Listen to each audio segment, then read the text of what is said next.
نواب صاحب یہ بتائیے گا، یہ آپ کا جو تاریخی بوڑ بنگلہ ہے جی، یہ کب تعمیر ہوا اور اس کی وجہ شہرت کیا ہے؟ یہ ہوا جی 1934 میں میرے دادا نواب ملک امیر محمد خان انہوں نے یہ بنوایا جی، اور یہ ہے تب سے یہ بطور یہ مہمان خانہ ہے جی، اور اس سے بہت ساری ملکی غیر ملکی شخصیات آ چکے ہیں اور یہاں مقام کر چکے ہیں۔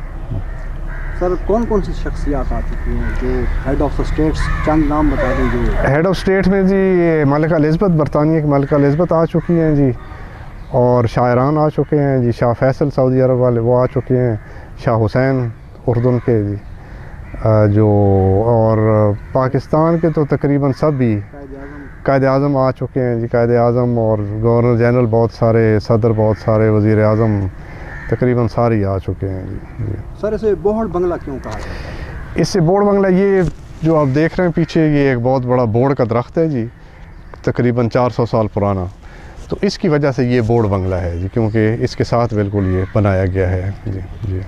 سر اس کا رقبہ کتنا ہے اور سٹاف جو ہے یہاں پہ کام کرتا ہے اس کی تعداد کتنی ہوگی؟ رقبہ تو کافی ہے اور سٹاف تقریباً ہے کوئی 10-12 ہیں جی، سٹاف ممبر۔ ان میں کون کون سے مالی بیرے وغیرہ شامل ہیں؟ جی جی، پیرے بھی ہیں، مالی بھی ہیں، سیکیورٹی والے بھی ہیں جی جی۔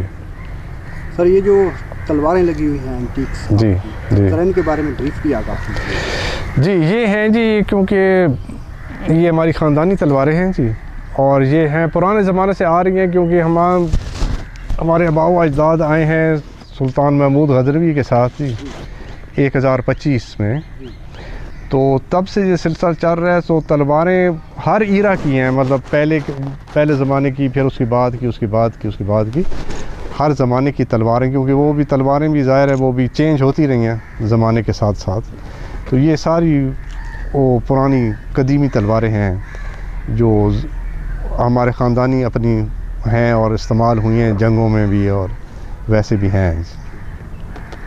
سر یا آپ کی فیملی یہاں پہ قیام پذیر بھی ہوتی ہے یا یہ صرف؟ نہیں جی، یہ صرف مہمان خانہ ہے جی، بوڑ بنگلہ صرف مہمان خانہ ہے جی جی۔